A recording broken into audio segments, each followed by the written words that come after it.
At this minute, the Senate Budget Committee is marking up its 2018 budget, while at the same time, the House of Representatives is debating the budget framework to deal with tax reform and avoid a Senate filibuster. The House votes on that framework tomorrow. Lots to talk about. Let's bring in Republican Congressman Ferguson of Georgia. He is on the House Budget Committee and is rushing back to the floor to continue that debate right after this. We appreciate you taking the time, Congressman. Listen. Can we get substantial tax reform without blowing up the deficit? Because you know that's going to be one of the criticisms.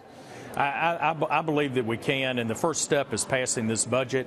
This is a good conservative budget. It outlines GOP conservative values and principles and guidelines. And for the first time in more than about 2 decades, we take a big swipe at mandatory spending.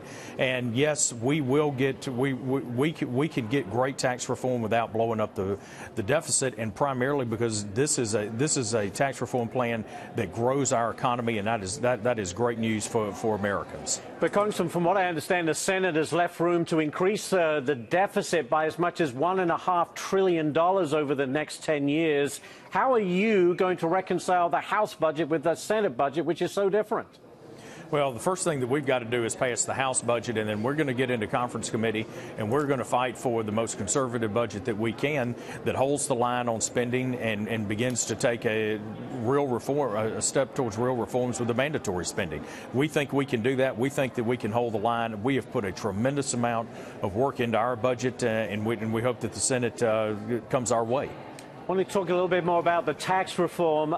The New York Times reporting today that Republicans reconsidering their stand on the state and local tax deduction and the doing away of that, saying that maybe they'll back off of that because there are a lot of lawmakers, well, certainly from liberal states, the Californias, the New Yorks and so on, who don't like that because they get a huge break from those deductions.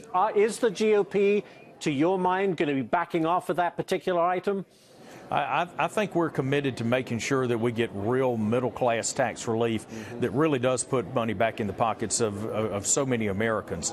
And I believe that we can get there, and I believe that most middle Americans, the way that it's written now, are going to see significant relief even with the elimination of the state and local tax deductions. However, we have been in meetings. We certainly understand the impact that it has on districts around the country. The committee is continuing to work, and I think it's going to depend on where the final numbers land. So we do have some room to work, and I have been really impressed with Chairman Brady and the committee on how they are responding to concerns and how they're working through it. So I think ultimately we're going to be in good shape on this issue, and I think that you'll see a reduction in taxes for Americans across the board. Congressman, thank you very much.